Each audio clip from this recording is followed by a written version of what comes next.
To summarize Judges and Ruth into one sentence, we could say that it is the Lord's discipline and providence. Joshua was about the attitude of accompanying the Lord, whereas Leviticus was about the eligibility to accompany the Lord. Numbers was about the method to accompany the Lord, and Deuteronomy was about the principle to accompany the Lord. Since Torah was the textbook on accompanying the Lord, Joshua was a workbook to exercise the textbook. This brings us an important spiritual message on the saint's attitude to fulfill Jesus' command and enjoy our privilege given by him. In spite of all this education, the Israelites disobeyed the Lord. Therefore, the Lord needed to discipline them through a new way. Judges was about this story. Ruth was an example of how we should trust in the Lord and the Lord's providence for his people. Let's review them one by one. Frame of Old Testament. 12 Judges background. There were 12 judges in the book.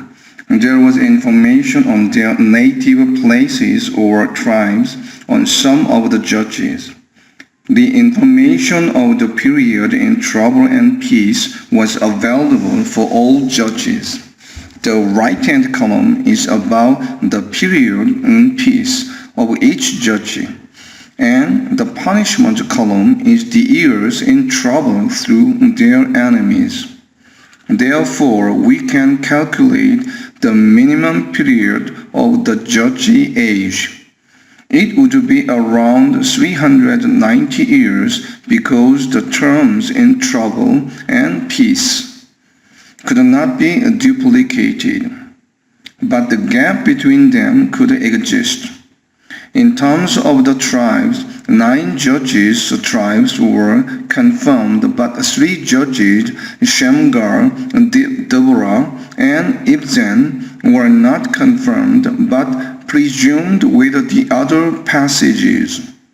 Shamgar was presumed to be from Naphtali because Anath was a city allotted to Naphtali as stated in Joshua chapter 19 verse 38. Deborah was presumed to be from Issachar by the passage of Judges chapter 5 verse 15 saying that the princess of Issachar was with Deborah. Ibzan was presumed to be from Zebulun because Bethlehem was a city of Zebulun as stated in Joshua chapter 19 verse 15. Another Bethlehem, Jesus' birthplace, was always called Judah Bethlehem. In this context, the 5 descendants were respectively from Leah and Rachel in blue and green. 2 Shamgar and Samson were from Bilhah, the slave of Rachel. No descendant was from Zilpah, the slave of Leah. There were 2 reasons to raise them, which were in consequence of their evil deed and just after the previous judge's death, respectively 6 cases for each reason. In consequence of their evil deeds, Othniel, Ehud, Deborah, Gideon, Jephthah, and Samson in red were raised. They were the key judges. Let's see the detail in the slide of 12 judges' characteristics. Chapter 3 to 16 were divided into 6 major judges. Major judges had long stories, whereas the minor judges had just a few lines. Major and minor depended on the amount of record. The story of Samson was the longest, which was followed by Gideon, Jephthah, Deborah, Ehud, and Othniel. Actually, the first 4 judges had multi-chapters. All these 6 judges were raised in consequence of the Israelite sin and punishment of them. The order was OEDZJS for your memory. There was a judge Shamgar between Ehud and Deborah. There were 2 judges, Tola and Zair, between Gideon and Jephthah. There were 3 judges, Ibzan, Elon, and Abdon, between Jephthah and Samson. These 6 minor judges were raised just after the death of the previous judges, and all of them except Shamgar had no record to fight their enemies. Hence they were presumed to mainly rule as judges like Deborah in blue. The remaining 6 judges in black had great victories, including Shamgar. Therefore, judges could be divided into judge and warrior. Let's take a look at them one by one. Number 1. Othniel. He was a nephew of Caleb, who was one of the leaders of Israel. Why did the Lord choose him, not the son of Caleb? The Spirit of the Lord came upon him, so that he became Israel's judge, as stated in chapter 3, verse 10. God gave him Cushan Rishathaim, king of Aram, into the hands of Othniel, who overpowered him, as written chapter 3, verse 10. Number 2. Ehud. He was a left-handed man and killed the king of Moab, so that the Israelites defeated the Moabites by killing around 10,000, as stated in chapter 3, verse 29. Then they were in peace for 80 years, which was the longest period during the Judges age. Why did the Lord choose the left-handed man? A left-handed man was despised by people at the time because it was considered a disability. Usually a person became left-handed when he had a problem on his right hand. There was only one line for information on Shamgar, that he struck down 600 Philistines with an ox goad. It seemed to be just an on-the-spot contribution without any period of leading the Israelite, because Deborah was introduced as she was raised after Ehud died, as stated in chapter 4, verse 1. Number 3. Deborah. She was a prophetess when she was raised as a judge. She was not a warrior, but a judge, as stated in chapter 4, verse 5. The Israelites came to her to have their disputes decided, and a leader to order Barak to attack their enemy, as written in chapter 4, verse 6. The Lord, the God of Israel, commands you, go take with you 10,000 men of Naphtali and Zebulun, and lead the way to Mount Tabor. There, the wife of Heber, the Kenite, drove the peg through Sisera's temple into the ground, as stated in chapter 4, verse 21. Why did the Lord choose a woman? Take note that women were not in a good position in society at the time. They were the second-class citizens. She had a very good partner, Barak the general, who was called a trusted prophet in Hebrew, chapter 11, verse 32. And what more shall I say? I do not have time to tell about Gideon, Barak, Samson, Jephthah, David, Samuel, and the prophets. Why did the writer of Hebrew refer to Barak instead of Deborah?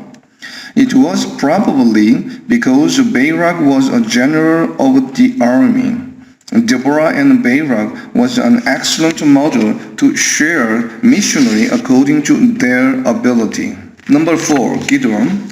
Chapter 6 began with the story of raising Gideon. Who was Gideon? As written in chapter 6 verse 15, he was the weakest in his family, and his clan was the weakest in Manasseh. And he seemed to look like a faint-hearted person because he repeatedly requested the Lord for evidence to be called by him. Or he was very prudent in checking the Lord's will. He requested the Lord to show him an evidence with a wool fleece, as stated in chapter 6, verse 37. They selected 300 soldiers from the Israelites for the battle against Midian, who lapped the water with their tongues like a dog, as stated in chapter 7, verse 5. Some people claim that the 300 were cowards because they drank water like a dog.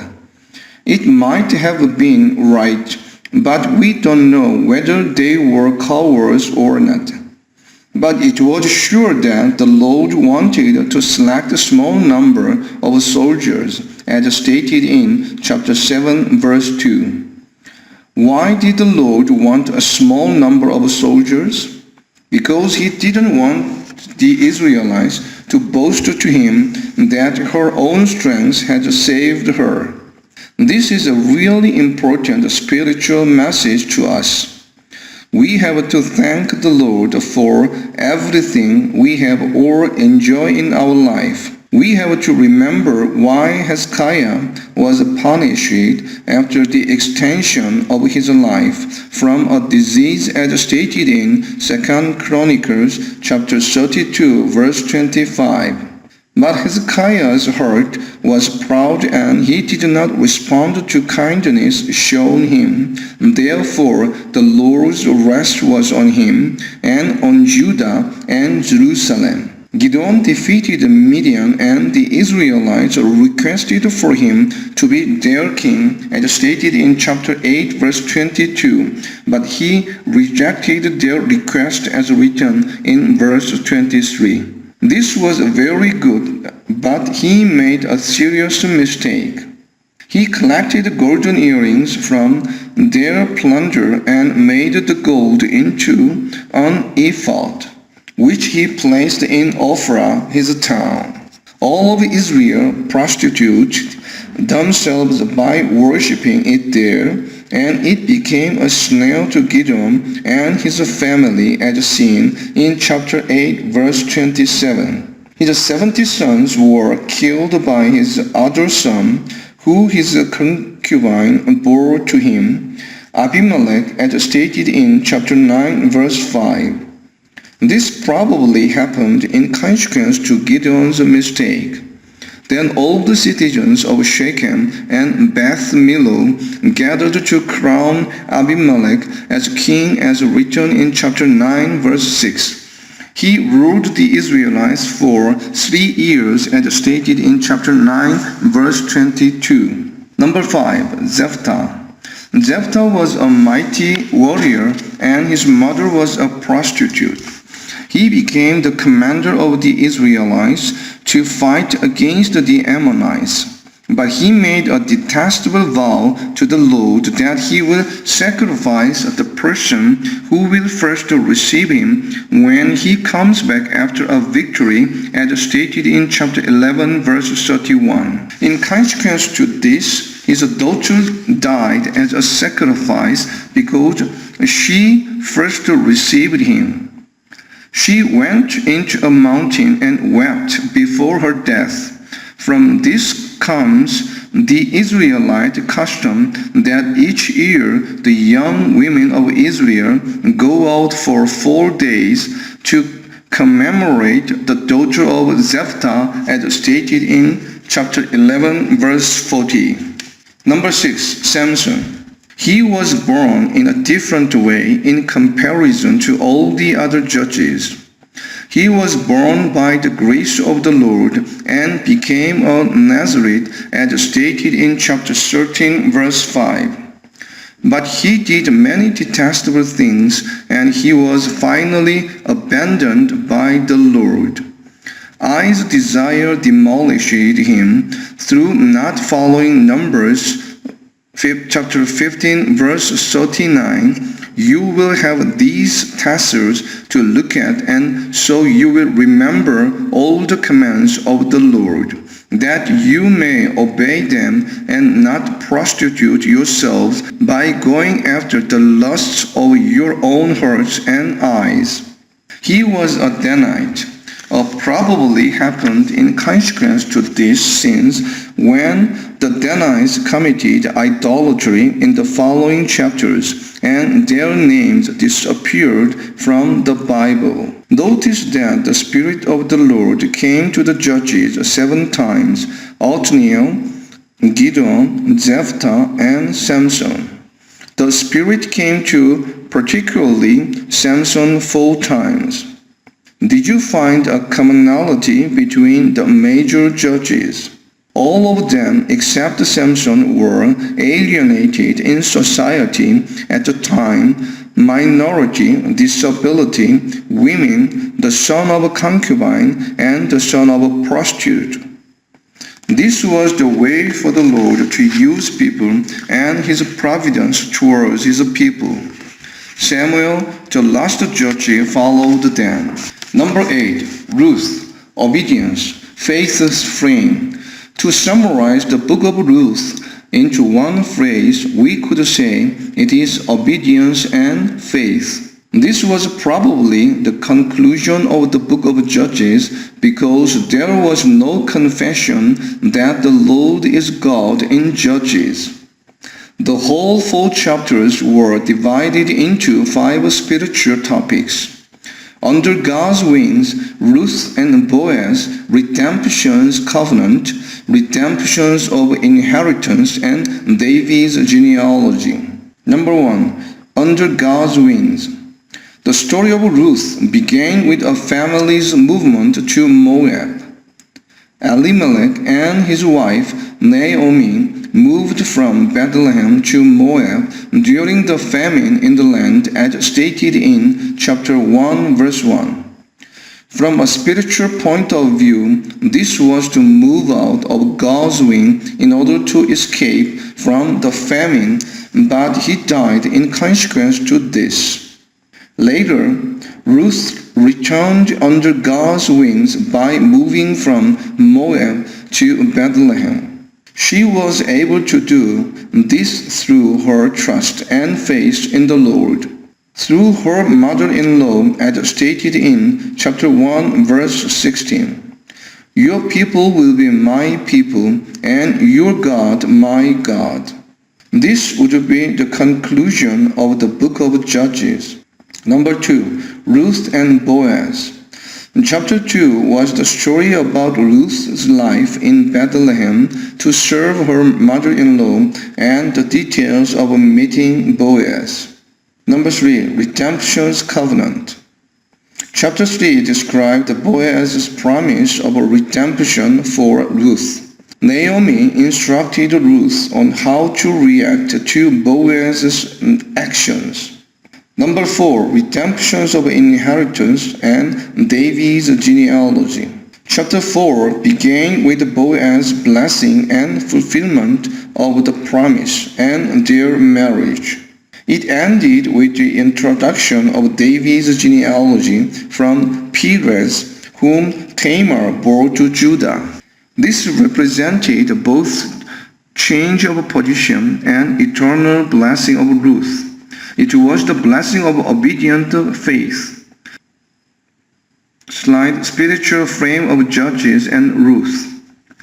There was a close relation between the 2 books of Judges and Ruth. Ruth would be the conclusion of the book of Judges through 2 incidents written in chapter 17 to 21 of Judges. Chapter 17 to 21 were 2 stories about spiritual and physical adulteries. Number 1. Spiritual adultery. Micah from Ephraim made an idol as God and hired a Levite as the priest to serve it. And the Danites, deprived of it, on their way to conquer a land. As written in Judges chapter 17 verse 10. The Levite accepted the annual salary from Micah, whereas a priest should have only received tithes of the Israelites.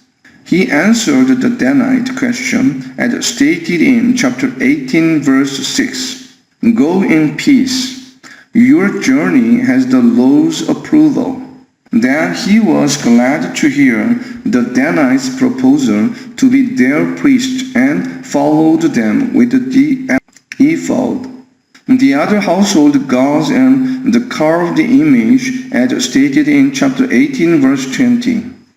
Number 2. Physical adultery. A Levite from Ephraim had a concubine and she escaped from him to her hometown. Then he visited her house and took her back to his home. They stayed a night at an old man's house in the region of the Benjamite. The bad Benjamite characters killed her, and the Levite cut her body into 12 pieces and sent them to the whole tribes. The whole Israelites gathered together to fight against the Benjamites, which was the first gathering during the Judges' age. The book of Judges ended with a saying, in those days Israel had no king. Everyone did as he saw fit, as stated in chapter 21, verse 25. It was followed by the book of Ruth, with the decision of Elimelech moving out of God's wings, the decision of Ruth returning to under God's wings, and the decision of Boaz redeeming inheritance for Ruth. Please carefully take a look at these three stories. What was the commonality between them? A Levite from Bethlehem, a concubine from Bethlehem, Elimelech from Bethlehem, and Boaz from Bethlehem. All of them were from Bethlehem. For two idolatry stories, the highest, the Levite, the humble, and the concubine were used. Two stories represented the idolatry for material and fame and the humanism to resolve issues. Both the stories were incurred by the people from Bethlehem. Therefore, the Lord restored Bethlehem through Ruth because it was the important place to give birth to David and Jesus. In other words, Judges and Ruth sported the reason why David became the king of the Israelites in terms of the governing system of the country and genealogy. In connection to this, there was probably an author, Samuel, to write the books of Judges, Ruth, and Samuel.